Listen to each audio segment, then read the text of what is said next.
नमो बुद्धाय. जय भीम. मी प्रल्हाद जमनाजी जोंधळे.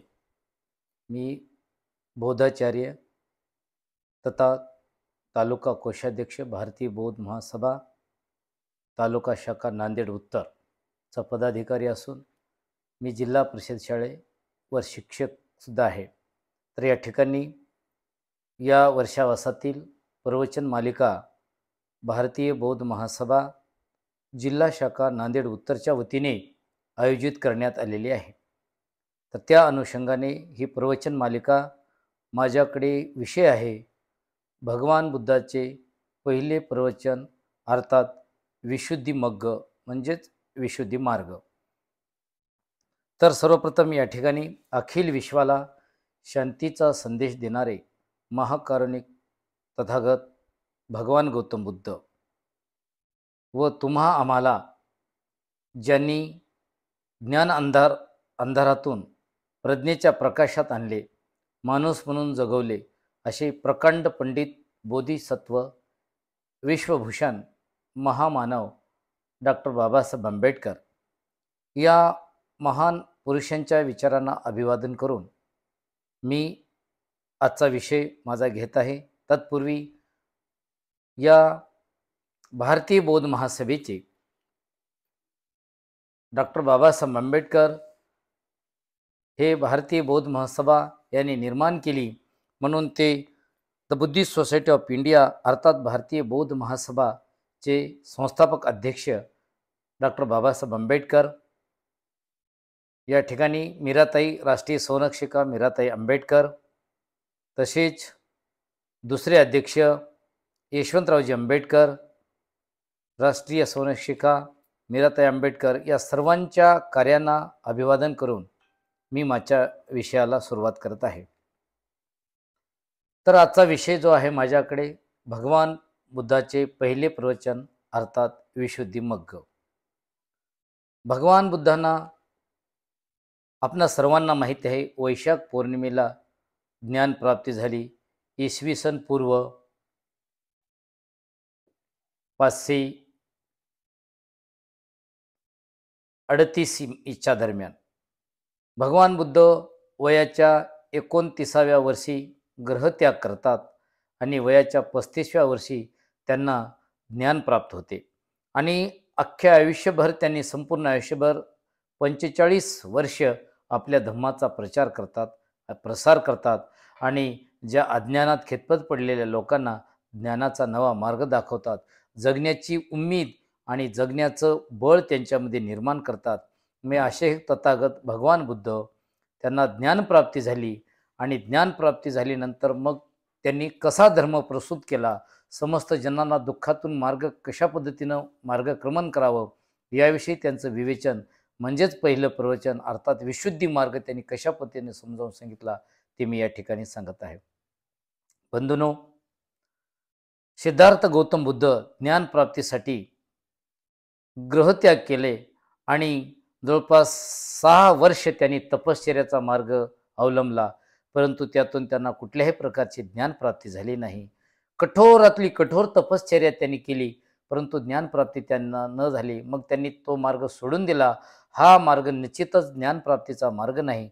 म्हणून बुद्धांनी मग यासाठी त्यांनी वेगळ्या पद्धतीनं चिंतन किंवा समाधी करायचं ठरवलं आणि सुजाता नामक एका उपासिकेकडून त्यांनी खीरदान केले आणि तो तपश्चर्याचा मार्ग त्यांनी त्यागला.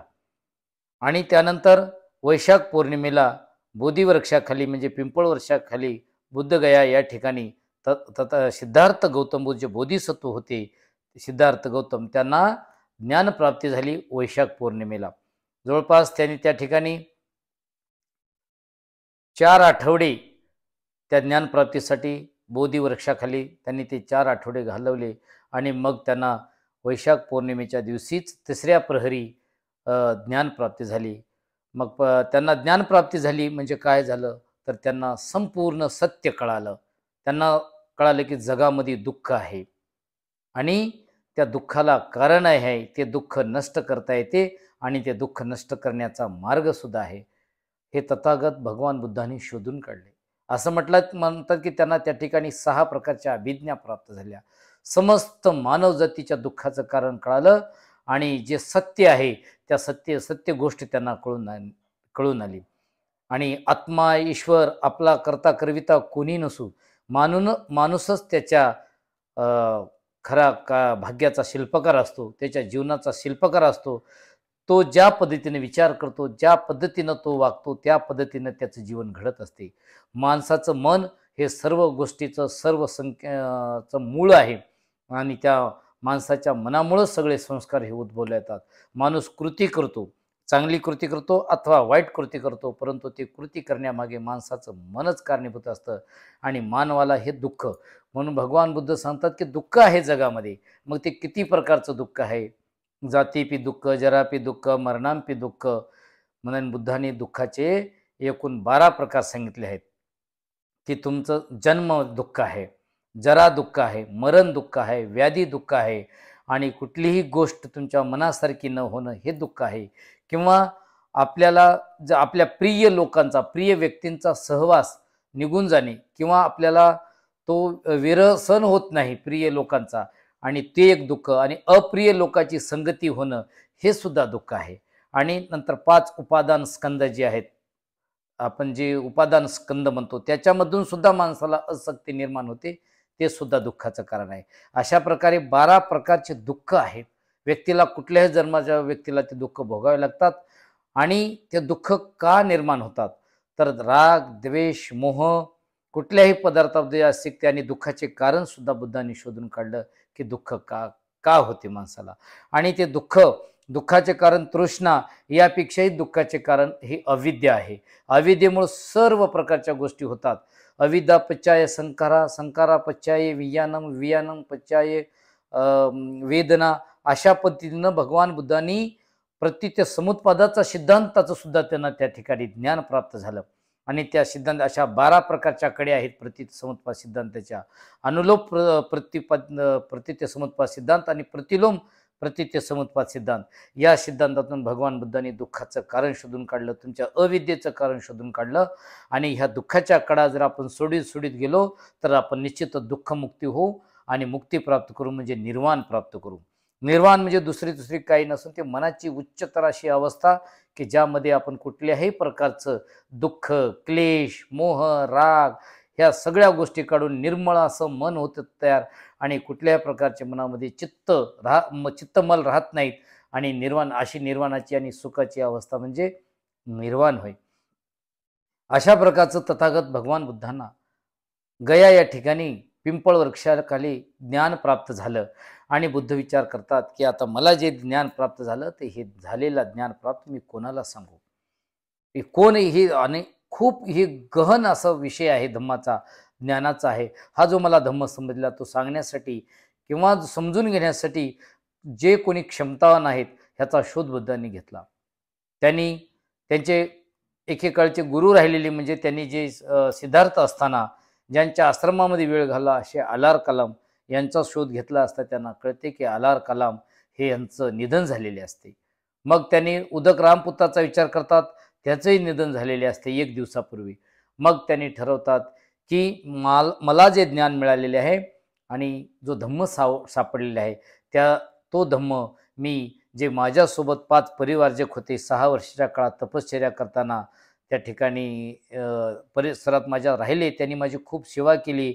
अशी कौंडिन्य, वप्प, महानाम, भदीय आणि अश्वजित असे जे माझ्यासोबतचे लोक होते त्यांना मी ज्ञान का देऊ नये आणि त्यांची क्षमता आहे ऐकण्याची हे बुद्धांनी जाणलं आणि ते कुठे आहेत याचा शोध घेतला असता ते सारनाथ येथील ऋषीपतन मृगदाय वनामध्ये त्या ठिकाणी ते आहेत असं समजल्यानंतर तथागत भगवान बुद्ध जवळपास बुद्धगया ते सारनाथ हे 250 किलोमीटरचं अंतर त्यांनी त्या ठिकाणी म्हणजे 11 दिवसात पूर्ण करतात. कारण बुद्धांना वैशाख पौर्णिमेला ज्ञान प्राप्त झाल्यानंतरही ते 7 आठवडे गया या ठिकाणीच राहिलेले असतात प्रत्येक ठिकाणी. आपण सर्वांनी बुद्धगयाला गेलेले आहोत. आपल्याला माहिती आहे की बुद्धांनी 7 आठवडे कोण्या ठिकाणी घालवलेले आहेत. पहिला आठवडा, दुसरा आठवडा, तिसरा आठवडा, चौथा आठवडा, 5वा आठवडा, 6वा आठवडा, 7वा आठवडा अशा वेगवेगळ्या ठिकाणाहून त्यांनी बोधिवृक्षाकडे पाहत बोधिवृक्षाप्रती कृतज्ञता व्यक्त केली आणि आपल्याला मिळालेल्या ज्ञानाचं त्यांनी म्हणजे रिकॉल केलं, त्यांनी त्या पद्धतीनं दृढीकरण केलं आणि मग त्यांनी ठरवलं जवळपास 49 दिवस भगवान बुद्ध त्या ठिकाणी बुद्धगया या ठिकाणीच होते. मग नंतर येणाऱ्या आषाढ पौर्णिमेपर्यंत त्यांना तिथं जायचं होतं आणि जवळपास 11 दिवसात 49 दिवस तर त्यांनी त्या ठिकाणीच होते आणि 11 दिवसात जवळपास 250 किलोमीटरचं अंतर भगवान बुद्ध पार करून सारनाथ येथे पोहोचले आणि सारनाथ येथे ऋषीपतन मृगदाय वनामध्ये हे ते कौंडिन्य, वप, महानाम, भद्दीय, अश्वजित हे जे 5 परिवारजक त्यांना सोडून आलेले होते आणि त्यांनी या ठिकाणी आश्रम करून राहिला होता. भगवान बुद्ध त्यांना उपदेश करण्यासाठी निघाले, की मला मिळालेले ज्ञान धम्म मी त्यांना सांगणार. मग जसे भगवान बुद्ध त्यांच्या जवळ जात होते, त्यांनी भगवान बुद्धांना दुरून येताना पाहिलं आणि त्यांनी विचार केला, की तो गौतम येत आहे. कारण गौतमासोबत हे राहिलेले होते आणि गौतमाने तपश्चर्याचा त्याग करून गौतम हे आता म्हणजे सुजाता नामक स्त्रीकडून खीर सेवन केली आणि तपश्चर्याचा मार्ग सोडला. म्हणजे हा पथभ्रष्ट झालेला गौतम आहे. तो आपल्याकडे येतो आहे आणि आपण आल्यानंतर त्याचं आदरातिथ्य करायचं नाही. आपण त्याचं कुठल्याही प्रकारचं भिक्षापात्र हातात घ्यायचं नाही. स्वागत करायचं नाही. असं ते 5 जण ठरवतात. परंतु तथागत असणारे सम्यक संबुद्ध गौतम बुद्ध जेव्हा जवळ येतात तसतशी त्यांच्या मनातील चलबिचल अवस्था संपून जाते आणि भगवान बुद्धाच्या व्यक्तिमत्वानं प्रभावित होऊन ते त्या ठिकाणी त्यांचं स्वागत करायला तयार होतात. कोणी हातातील भिक्षापात्र घेते, कोणी त्यांना पाणी आणून पाय धुण्यास पाणी देते, आसन टाकतात. अशा पद्धतीने त्यांनी म्हणजे नको असणाऱ्या पाहुण्यांचं एक अभूतपूर्व ग्रेट वेलकम करतात आणि मग भगवान बुद्धांच्या जवळ ते बसतात खाली आणि भगवान बुद्ध बोलतात आणि त्यांचं हे तेज पाहून ते भारावून जातात आणि तथागत भगवान बुद्ध त्यांना बोलतात, की माझे बंधूनो, तुम्हाला त्यांनी विचारतात 5 परिवारजक, की भगवान बुद्ध, तथागत तुला म्हणजे ज्ञान प्राप्त झालेले आहे काय? खरंच तुम्हाला सत्य सापडलेले आहे काय? तेव्हा बुद्ध होकारार्थी मान हलवतात, की मला सत्य सापडलेले आहे आणि मी तपश्चर्येचा मार्ग सोडून हे ज्ञान सत्य मिळवलेले आहे. मग त्यांनी सांगतात, तो कृपया आम्हाला सांगावा. मग भगवान बुद्ध त्यांना तो मार्ग सांगतात. तो अर्थात विशुद्धीचा मार्ग आहे, जगण्याचा आहे, मानवाच्या शुद्धी करण्याचा आहे आणि तो चारित्र्याचा सदाचरणाचा मार्ग आहे. भगवान बुद्ध सर्वप्रथम त्यांना पंचशील सांगतात. पंचशील या माझे जे तत्व आहेत, माझा जो धम्म आहे, माझं जे ज्ञान आहे, तो कशावर आधारित आहे हे सांगतात. भगवान बुद्ध सांगतात, की जगात दुःख आहे आणि दुःखाला कारण आहे. ते कारण आपण समजून घेऊ शकतो आणि ते कारणाचा विमोड करू शकतो आणि कारण विमोड करण्यासाठी तो एक मार्ग आहे. तो मार्गसुद्धा माझा तो अष्टांगिक मार्ग आहे, असे भगवान बुद्ध सांगतात. आणि त्या दोन्ही गोष्टी समजून सांगण्यासाठी भगवान बुद्ध त्यांना पंचशिलेचा मार्ग सांगतात, की की पानातिपाता जे आपण म्हणतो, की वैरमणी, सिक्कापदम, समाधी आणि पहिला जो आहे तो तुम्ही कुठल्याही प्रकारची हिंसा करू नका. हिंसा करण्यात तो हिंसा नाही केलं तर आपलं मन शुद्ध होईल. हिंसा या प्रकारामध्ये बुद्ध सांगतात, की तुम्ही जाणून बुजून कुठल्याही प्रकारची हिंसा करायची नाही. जर एखादा अनावधानानं तुमच्याकडून हिंसा झाली तर त्याचं अकुशल कर्माचं पुण्य म्हणजे अकुशल कर्म घडत नाही, त्याचं तुम्हाला पाप लागत नाही.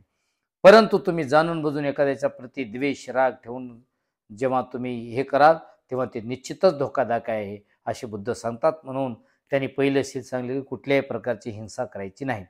नंतरचं आहे अदिन्ना दाना, म्हणजे कोणीही दिल्याशिवाय घ्यायचं नाही, अर्थात चोरी करायची नाही. तर त्याऐवजी काय करायचं, तर दान करायचं. हिंसा करायची नाही पहिलं तत्व. तर त्याऐवजी काय करायचं, एखाद्या प्रती जीव लावायचा, करुणा व्यक्त करायची, एखाद्या जीवाबद्दल दया दाखवायची. नंतरचा आहे मुसावादा.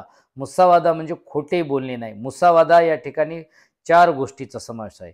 मुसावादा म्हणजे असत्य बोलणे. दुसरा आहे पिसून वाचा, म्हणजे एखाद्याची निंदा नालेस्ती करणे. नंतर फरूस वाचा, यामध्ये आहे तुम्ही कठोर शब्द बोलणे, एखाद्याला शिव्या शाप देणे, घाण बोलणे. आणि त्यानंतर आहे संपप्लापा, म्हणजे व्यर्थ बडबड करत बसणे. या मुसावादामध्ये 4 गोष्टी बुद्धांनी सांगितल्या आहेत. आणि त्यानंतर सांगितले बुद्धाने, की कामे सुमिच्छचारा वेरमणी, मी कुठल्याही प्रकारचं मादक द्रव्ये, दारू घेणार नाही. कच्ची दारू नाही, पक्की दारू नाही, कुठल्याही प्रकारचं. हे ज्या तत्वानुसार जो कोणी व्यक्ती राहील आणि तोच माझा हा शुद्ध मार्ग आहे. या पद्धतीनं जो जाईल त्याचं उन्नती झाल्याशिवाय राहणार नाही.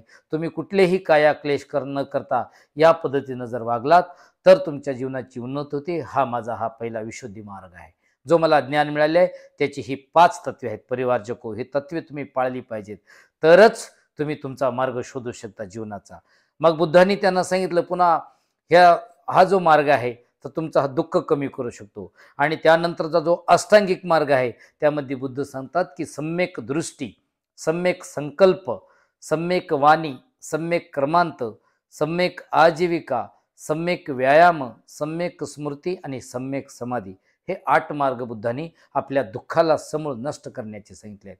आणि त्या 8 मार्गाने जगितला तर तुमचा खरा शुद्ध आचरण्याचा तो मार्ग आहे. मग सम्यक या ठिकाणी सम्यक दृष्टी जी सांगितली ती सम्यक म्हणजे जे खरं ज्ञान, सत्य, जे सत्याला सत्य आहे, खऱ्याला खरं आहे, वास्तविक जे ज्ञान आहे या विश्वातलं त्याला खरं मानणे. 4 आर्य सत्याचं ज्याला ज्ञान आहे, जगात दुःख आहे ह्या गोष्टी ज्याला कळतात, जो आर्य सत्याचं जाणतो किंवा आर्य सत्याचं ज्ञान ज्याला झालं त्याला सम्यक दृष्टी. जे सत्य आहे त्याला सत्य मानणे, असत्य आहे त्याला असत्य मानणे म्हणजे सम्यक दृष्टी होय. आणि ही वास्तविक दृष्टी असते, ही रिअल ट्रूथ असते. म्हणून सम्यक दृष्टीनुसार माणसाने आपली दृष्टी प्रगत केली पाहिजे आणि दृष्टी प्रगल्भ केली पाहिजे, दृष्टी तशी विकसित केली पाहिजे. तो दुःख निवारण्याचा एक मार्ग आहे. त्यानंतर सम्यक संकल्प, सम्यक कुठलीही गोष्ट हातात घेतल्यानंतर ती पूर्ण करण्यासाठी सम्यक संकल्प केला पाहिजे. आपल्या मनात असणारे घाण विचार, वाईट विचार काढून टाकण्याचा एक संकल्प केला पाहिजे. आपल्या मनात चांगले विचार आणण्याचा संकल्प केला पाहिजे. आपल्या मनातील वाईट विचार काढून टाकणे व दुसरे वाईट विचार न येऊ देणे हे सुद्धा सम्यक संकल्पनाचं उदाहरण आहे. किंवा चांगल्या गोष्टी आपल्यात असतील तर त्याचं दृढीकरण करणे आणि कुठल्याही गोष्टीचा आपण एकदा संकल्प केल्यानंतर ती पूर्णत्वाला नेणे हे सम्यक संकल्प आहे. या पद्धतीनं या मार्गाने जर आपण गेलात तर निश्चितच तुमचं या ठिकाणी भलं होणार आहे आणि तो जीवनाचा मार्ग आहे. त्यानंतरचं बुद्धाचं तत्व होतं, बुद्धाचा जो मार्ग होता सम्यक वाणी. तुम्ही उत्कृष्ट पद्धतीने तुमची वाणी ही पवित्र वाणी करू शकता, तुम्ही कुशल वाणीने बोलू शकता आणि तुम्ही जे कर्म करत आहात किंवा वाणीचे कर्म करत आहात ते चुकीचे न करता तुम्ही त्या ठिकाणी सम्यक आपली वाणी असली पाहिजे. मग सम्यक वाणी कशी होईल की आता मी मगाशी म्हटल्याप्रमाणे की तुम्ही खोटे बोलायचे नाही. दुसरी गोष्ट तुम्ही कोणाची निंदा करायची नाही. आणि नंतरची जी गोष्ट आहे की तुम्ही कोणाला कठोर शब्द बोलायचे नाहीत, शिव्या शाप द्यायचं नाही किंवा घाण शब्द वापरायचे नाहीत. आणि त्यानंतरचं चौथी गोष्ट म्हणजे तुम्ही संपपलापा म्हणजे बसून तुम्ही कोणाविषयी किंवा व्यर्थ बडबड करायचं नाही. की या पद्धती ज्या 4 गोष्टी जर पाळलात, या गोष्टी जर तुम्ही टाळलात तर तुमची ती वाणी पवित्र होणार आहे. मग ह्याबद्दल काय करायचं? खोटं बोलायचं नाही तर सत्य बोलायचं. कोणाची निंदा करायची नाही तर काय करायचं? कोणाची स्तुती करायची. तुम्ही व्यर्थ कोणाला शिव्या शाप द्यायची नाही तर त्यांना गौरव करायचा, उद्गार करायची, प्रशंसा करायचं. आणि व्यर्थ बडबड न करण्याऐवजी तुम्ही काय करायचं? धम्म देशना ऐकायची, धम्म श्रवण करायचं. बुद्धांनी आपल्या तत्वज्ञानाचे 2 पद्धतीनं स्पष्टीकरण, सुरुवातीला निगेटिव्ह बाबी, नकारात्मक बाबी सांगितल्यात आणि नंतर त्या पॉझिटिव्ह बाजू सांगितलं. काय करू नये हे बुद्धांनी अगोदर सांगितलं आणि त्यालाच अनुसरून त्यांनी काय करावं हे सांगितलं. म्हणून ही सम्यक वाचा ही तुमची अशा प्रकारे शुद्ध होत असते आणि ती तुमच्या दुःख निवारण्याला कारणीभूत ठरत असते. त्यानंतर बुद्धांनी सांगितलं नंतरचं तत्व आहे की सम्यक कर्मांत. मग तुमचे कर्म कसे असले पाहिजेत? तुमचे कर्म हे सम्यक असले पाहिजेत.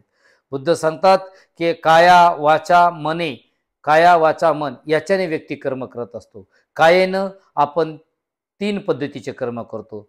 व्यभिचार करतो, चोरी करतो आणि हिंसा करतो. हे 3 जे आपण काया म्हणजे शरीराने जे 3 कर्म करतो ते कर्म आपण टाळले पाहिजेत. आणि त्या मगाशी म्हटल्याप्रमाणे चोरी न करणे, आधी न दाना, आपण या गोष्टीतून चोरी तर त्याबद्दल काय केलं पाहिजे? तर आपण दान केलं पाहिजे. तर चोरी अजिबात आपण कुठल्याही प्रकारची चोरी करायची नाही. आणि काया वाचा मन, कायेनं आपण 3 कर्म करतो. व्यभिचार करायचा नाही, हिंसा करायची नाही. मग हिंसा करायची नाही तर मग काय? जर सेनापती, एकदा वैशालीचा सेनापती बुद्धाजवळ येतो आणि म्हणतो, तथागतांना वंदन करतो की आम्ही सेनापती आहे, सैनिकाचा प्रमुख आहे, मग आम्ही हिंसा करायची का नाही? आम्ही एखाद्या युद्धामध्ये जातो तेव्हा बुद्ध म्हणतात की हे सेनापती, तर युद्ध करणं हे राजाचंही कर्तव्य आहे, सैनिकाचंही कर्तव्य आहे, पण योग्य मार्गानं सन्मानानं जर तुम्ही त्यांना तर म्हणजे चुकीच्या मार्गाने युद्ध करायचं नाही. जर तुमचा मार्ग राईट असेल, योग्य असेल, तर ते युद्ध केलं तर ती हिंसा होणार नाही. आपण सुद्धा अनावधानानं आपल्या हातापायाखालून चुका घडतात, एखादी किडा, मकोडा असे काही प्राणी मरतात, पण आपण जाणून बुजून करायचं नाही. आपल्या मनातील भाव जर खरोखरच मारण्याचा असेल तर ती हिंसा आहे, जर अनावधानानं झाली ती हिंसा नाही. आणि बुद्ध म्हणतात, तुम्ही स्वतः हिंसा करू नका आणि जे कोणी हिंसा करतात त्याचं समर्थन करू नका किंवा जे कोणाला हिंसा करण्यासाठी प्रवृत्त करू नका. या गोष्टी पाळलात तर ते तुमची हिंसा होणार नाही, हे या ठिकाणी आहे. मग नंतर कायाचे 3 कर्म झाले. काया, वाचा. वाचाने सुद्धा आपण कर्म करत असतो. म्हणजे एखाद्याला कडक शब्दामध्ये बोलणे, शिव्या देणे, एखाद्याबद्दल निंदा नालस्ती करणे, कठोर बोलणे आणि व्यर्थ बडबड करणे, हे कायेचे सुद्धा 4 पद्धतीचे कर्म आहेत. मगाशी म्हटल्याप्रमाणे मी आपल्या कायाचे झाले वाचाचे. वाचाचे काय आहे की आपण खोटे बोलणे, निंदा नालस्ती करणे, शिव्या शाप देणे आणि व्यर्थ बडबड करणे, हे कायेचे 4. नंतर मन, राग, द्वेष, मोह, ह्या मनाचे 3 कर्म असतात. 3 हे आपण टाळले पाहिजे. राग म्हणजे या ठिकाणी क्रोध नाही, राग म्हणजे आसक्ती आहे, कोण्या एखाद्या वस्तूबद्दल असणारी आसक्ती आहे. राग, लोभ असणे, मोह असणे, ह्या काया वाचा मनाचे जवळपास 10 हे अकुशल कर्म आहेत. अकुशल कर्म करून आपण 10 कुशल कर्म केले पाहिजेत. आणि गरुक कर्म सुद्धा असतात. ते काही कर्माचे फळं हे तात्काळ मिळतात, काही कर्माचे फळं हे काही कालावधी जावा लागतो आणि काही कर्माचे फळं हे अनंत काळ गेल्यानंतर जातात आणि काही कर्माचे हे काही सौम्य फळं असतात की त्याचे फळं सुद्धा उद्भवणार. म्हणून जे माणूस कृती करतो त्याचं फळ भेटणारच आहे. म्हणून जे तुम्ही कर्म कराल त्याचं फळ तुम्हाला निश्चित भेटणार आहे. म्हणून तुम्ही चांगले कुशल कर्म केलात तर तुम्हाला कुशल कर्म मिळेल आणि दुःख कमी होईल, तुमच्या जीवनामध्ये सुख नांदेल. जर तुम्ही अकुशलाचा मार्ग धरला तर तुमच्या जीवनामध्ये दुःख येईल. म्हणून बुद्ध तथागत म्हणतात की अशा पद्धतीचं तुम्ही कर्म केले पाहिजे आणि यालाच म्हणतात सम्यक कर्मांत. या अकुशल कर्माविरुद्ध कुशल कर्म 10 पद्धतीनं सन्मान करणे, व्यक्तीचा गौरव करणे, निंदा करायची नाही तर काय करायची, स्तुती करायची. अशा पद्धतीनं भगवान बुद्धांनी कर्माचे सुद्धा प्रकार समजावून सांगतात. त्यांना कुशल कर्म कोणते हे त्या 5 परिवर्जकांना समजून सांगतात. मध्ये त्यांच्या शंकांना त्यांनी उत्तरे देतात. आणि त्यानंतरचा जो तो मार्ग आहे त्यांचा अष्टांगिक मार्गातला नंतरचा जो मार्ग आहे सम्यक आजीविका. माणसानं जगलं पाहिजे, जगण्यासाठी प्रत्येकाला मार्ग असतो, पण तो योग्य पद्धतीने जगला पाहिजे. मग सम्यक आजीविका म्हणजे काय? त्यांनी सांगितले की तुम्ही शस्त्रास्त्राचा धंदा करायचा नाही, व्यापार करायचा नाही, विषाचा व्यापार करायचा नाही, मांसाचा करायचा नाही, मादक द्रव्याचा व्यापार करायचा नाही, किंवा गुलाम माणसाला बनवून ते विकण्याचा व्यापार करायचा नाही. त्या काळात जे प्रथा होत्या त्या बुद्धांनी सांगितल्यात की या व्यतिरिक्त या 5 कर्माव्यतिरिक्त हे जे मार्ग सोडून तुम्ही जो दुसऱ्या पद्धतीने तुमची आजीविका पूर्ण करता ती सम्यक आजीविका आहे. हे 5 मार्ग सोडून दिले पाहिजे आणि ते आजीविकेमध्ये येत नाहीत. आणि या पद्धतीनं तुमच्या जीवनाची जर आजीविका कुठल्याही व्यक्तीने जर केली तर ती सम्यक आजीविका होय. अन्यथा मग तुमच्या आजीविकेमध्ये दोष निर्माण होतो आणि तुम्हाला ती सम्यक आजीविका प्राप्त होणार नाही आणि तुम्हाला दुःख निर्माण होईल, तुमच्यात दारिद्र्य येईल आणि तुम्ही कुठल्याही पद्धतीने दुःखातून मुक्त होऊ शकत नाही. हे बुद्धांनी मार्ग सांगितला सम्यक आजीविकेचा. नंतरचा जो आहे सम्यक व्यायाम. मग सम्यक व्यायाम म्हणजे व्यायाम हा शरीराचा नाही तर तो व्यायाम मनाचा आणि शरीराचा पण आहे. या ठिकाणी ज्या आपण बुद्धांनी सांगितलेला सम्यक व्यायाम म्हणजे तो मनाचा व्यायाम आहे. मग मनाचे व्यायाम कुठले? की आपण स्वतः नेहमी जागृत राहून आपण एक व्यायाम केला पाहिजे की माझ्या मनात कुठली, माझ्या शरीरात किंवा माझ्या मनात, माझ्या व्यक्तिमत्वात कुठले दोष तर नाहीत, असतील तर ते दोष काढून टाकणे. ही दुसरी गोष्ट. असे 4 सम्यक व्यायामाचे 4 प्रकार असतात की माझ्यात आधी नेहमी जागृत राहून आपण स्वतः प्रश्न की माझ्यामध्ये काही अवगुण आहेत काय, काय अकुशल गोष्टी आहेत काय, मग ते असल्या मग तर असतील तर ते काढून टाकणे. मग नंतरचं आहे माझ्या व्यक्तिमत्वात किंवा माझ्या मनात काही कुशल गोष्टी आहेत का, कुशल आहेत मग त्याचं ते संवर्धन करणे. ह्याला म्हणतात सम्यक व्यायाम. तो मनाचा व्यायाम असतो. जागृत राहून नेहमी आपण आपल्या भोवती घडणाऱ्या गोष्टीबाबत, कुठल्याही घटनाबाबत जागृत राहून आपण कुठल्याही पद्धतीनं हे आपल्यामध्ये कोणत्या गोष्टी कुशल आहेत, कोणत्या गोष्टी अकुशल आहेत, कुशल गोष्टीचं संवर्धन करणे आणि अकुशल गोष्टी आपण काढून टाकणे, हे अभिप्रेत आहे. याला म्हणतात सम्यक व्यायाम. आणि त्यानंतरचा आहे सम्यक स्मृती. 7वा मार्ग आहे. भगवान बुद्धांनी आर्य अष्टांगिक मार्गामधला हा 7वा मार्ग सांगितला आहे की तो सम्यक स्मृती आहे. सम्यक स्मृती म्हणजे काय, तर ते माइंडफुलनेस, सतत जागृत असणे. आपण आपली कुठलीही गोष्ट करताना ती नेहमी जागृत असली पाहिजे. कुठलीही गोष्ट अनावधानानं करायची नाही. जर तुम्हाला दुःख कमी करायचं असेल तर अलर्टनेस असलं पाहिजे. भगवान बुद्धाचं उदाहरण सांगायचं झालं तर भगवान बुद्ध अतिशय अलर्ट होते. ज्ञानप्राप्ती झाल्यानंतर त्यांनी संपूर्ण अख्ख्या 45 वर्षाच्या आयुष्यामध्ये त्यांच्या हाताने किंवा त्यांच्या कुठल्याही शरीराने वाणीने कुठलीही हिंसा घडली नाही. त्यांनी साध्या त्यांच्या पायाखाली साधी मुंगी सुद्धा चिरली नाही. 45 वर्ष त्यांनी अख्ख्या आयुष्यामध्ये प्रवास केला, पायी प्रवास केला. त्यांनी कुठल्याही प्रकारचं वाहनाचा वापर केला नाही किंवा एखाद्या पशुच्या पाठीवर बसून, घोड्याच्या, बैलाच्या, अशा कुठल्याही रथावर बसून त्यांनी प्रवास केला नाही. पायी प्रवास केला. सतत जागृत होते आणि त्यांच्या पायाखाली एखादी किडी मुंगी सुद्धा मेलेली नाही. एवढे अतिशय सम्यक स्मृतीनं ते जगत होते. एवढेच नाही तर त्यांच्याकडे असणारं पात्र सुद्धा, भगवान बुद्धांना असणारे ते मातीचं जे भिक्षापात्र होतं ते शेवटपर्यंत त्यांनी ते सांभाळलेलं होतं. बघा किती जागरूकता होती. बुद्ध जवळपास 7 पावले अंतर दिसेल एवढं अंतर ठेवून ते चालत होते आणि सम्यक स्फूर्तीनं चालत होते आणि जेवण करताना अतिशय संयम पद्धतीने जेवण करत होते.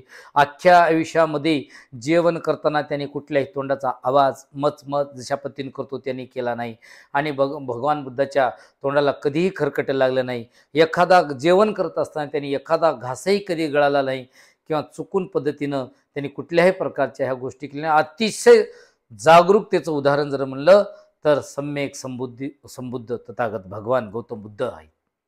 म्हणून बुद्ध सांगतात की तुम्ही जागृत असलं पाहिजे. कुठलीही घटना घडत असताना आपण आसपास परिसरामध्ये जागरूक असलं तर तुम्हाला त्या कुठल्या गोष्टीचा ते काय होणार आहे, तुम्हाला त्रास होणार नाही. हे दुःखमुक्तीचा मार्ग आहे. आणि शेवटचा मार्ग आहे बुद्धांनी सांगितलं की सम्यक समाधी. समाधी ही 4 पद्धतीची असते. प्रथम ध्यान, द्वितीय ध्यान, तृतीय ध्यान, चतुर्थ ध्यानात तुम्ही तुमच्या कुशल कर्मानं जर गेलं, कुशल कर्माची एकाग्रता म्हणजे ती सम्यक समाधी असते. तुमचं मन कुशल झालं तर ती समाधी लागते. समाधी खूप प्रकारची असते, परंतु वाईट म्हणजे एखादा शिकारी सुद्धा समाधी लावून एखादी शिकार करत असतो, परंतु ती कुशल समाधी नाही, कुशल चित्ताची समाधी नाही. कुशल चित्ताची समाधी म्हणजे तुमचं चित्त पूर्ण निर्मळ होते आणि तेव्हा तुम्ही समाधीला लागता. समाधीची अवस्था 1, समाधीची अवस्था 2, समाधीची अवस्था 3, समाधीची अवस्था 4.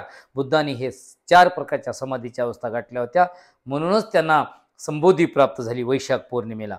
आणि ती संबोधी म्हणजेच बुद्धांनी आपल्याला जो मार्ग सांगितला तो ह्या विशुद्धीकरणाचा पहिलं प्रवचन म्हणजेच विशुद्धी मार्ग सांगितला. आणि त्यामध्ये भगवान बुद्धांनी सुद्धा शील, समाधी, प्रज्ञेचा मार्ग म्हणजे तोच आर्य अष्टांगिक आहे. भगवान बुद्ध प्रज्ञेच्या मार्गामध्ये सांगतात की सम्यक, मग बुद्धांनी जो आर्य अष्टांगिक मार्ग सांगितलाय, जे पंचशील सांगितलंय, तेच विशुद्धीचा मार्ग आहे. डॉक्टर बाबासाहेब आंबेडकरांनी भगवान बुद्ध आणि त्यांच्या धम्म या ग्रंथामध्ये सुद्धा तो विशुद्धीचा मार्ग सांगितलेला आहे, खंड 2 मध्ये. तर विशुद्धीचा मार्ग म्हणजे दुसरा तिसरा काय नाही, माणसाने पंचशीली प्रमाणे जगलं पाहिजे. शील, समाधी, प्रज्ञेच्या मार्गाने जगलं पाहिजे. आणि आर्य अष्टांगिकाचं वर्गीकरण करताना सुद्धा तो प्रज्ञाशील समाधी या पद्धतीनं सुद्धा आपण जाऊ शकतो. प्रज्ञा म्हणजे सम्यक दृष्टी आणि सम्यक संकल्प. हा जो आहे तो सम्यक मार्ग जो 2 आहे तो प्रज्ञेचा मार्ग आहे. बुद्धाने आर्य अष्टांगिकाचा अशा पद्धतीने विभागणी केलेली आहे, वर्गीकरण केलेलं आहे. सम्यक प्रज्ञा म्हणजे काय, सम्यक दृष्टी, सम्यक संकल्प ही प्रज्ञा आहे. मग त्यानंतर शीलामध्ये सम्यक वाणी, सम्यक कर्मांत आणि सम्यक आजीविका ह्या ज्या गोष्टी सांगितल्यात त्या शिलामध्ये सांगितल्या. तो शिलाचा मार्ग आहे. या पद्धतीने जीवन जगलं तर तुम्ही शिलानुसार, सदाचरण या पद्धतीने जगाल. आणि त्यानंतरचा जो आहे सम्यक व्यायाम, सम्यक स्मृती आणि सम्यक समाधी, हे ते 3 मार्ग आहेत. ते जे आहे ते समाधीचे मार्ग आहेत. म्हणजे प्रज्ञा, शील, समाधी ही जागृत ठेवून व्यक्तीने आचरण केले आर्य अष्टांगिक मार्गानं जीवन जगलं तर तो त्याचा विशुद्धीचा मार्ग आहे आणि त्याच्या जीवनातील दुःख व्यक्त करू शकतात. भगवान बुद्ध हे केवळ निगेटिव्ह बोलणार नव्हते. भगवान बुद्धांच्या तत्वज्ञानाला काही लोक हा नकारात्मकाचा तत्वज्ञान आहे अशा पद्धतीनं निगेटिव्हिटी सांगतो म्हणतात, पण भगवान बुद्ध नकारात्मक नव्हतेच. त्यांनी जगात दुःख आहे सांगितलं, ती नकारात्मक बाब नाही, पण त्या दुःखाला कारणही शोधून काढलं. म्हणून भगवान हेतुवादी होते आणि भगवान बुद्ध हेतुवादी होतेच, वास्तविक होते. भगवान बुद्ध आस्तिकही नव्हते, नास्तिक नव्हते, वास्तविक जगात जे सत्य आहे ते मांडणारा पहिला महापुरुष आहे, तथागत सम्यक संबुद्ध आहे. आणि ते म्हणतात की जगात दुःख आहे, त्याला कारण आहे, आणि जग नुसतं दुःख आहे म्हणून ते सांगितले नाही, तर दुःख निवारण्याचा मार्ग सांगितला. आणि तो दुःख निवारण्याचा मार्ग प्रज्ञाशील समाधीमध्ये सांगितला आणि पंचशील सुद्धा पाळायला सांगितलं. तोच आपल्या विशुद्धीचा मार्ग आहे. म्हणून कोणीही किती धम्मदर झाला तरी तो मार्ग आचरणामध्ये आहे. आणि भगवान बुद्ध म्हणतात की त्याच्यामध्ये प्रतीत्य समुत्पादाचा सिद्धांत आहे. प्रतीत्य समुत्पाद सिद्धांत म्हणतात सांगताना यो पट्टीच्या समुत्पादम पसती सो धम्मंग पसती, यो धम्मंग पसती सो पट्टीच्या समुत्पादन पसती. जो पटीत समुत्पादाला पाहतो तो धम्माला पाहतो, आणि जो धम्माला पाहतो तो पटीत समुत्पादाला पाहतो. आणि तो पटीत समुत्पाद म्हणजे 12 कड्यांचा आहे, अविद्येचं कारण आहे, तृष्णेचं कारण आहे, आपल्या दुःखाचं. आणि त्या दुःख निवारण्याच्या कड्या ज्या बुद्धांनी उलगडून सांगितल्या तो कार्यकारण भाव म्हणजे प्रतीत्य समुत्पाद सिद्धांत आहे.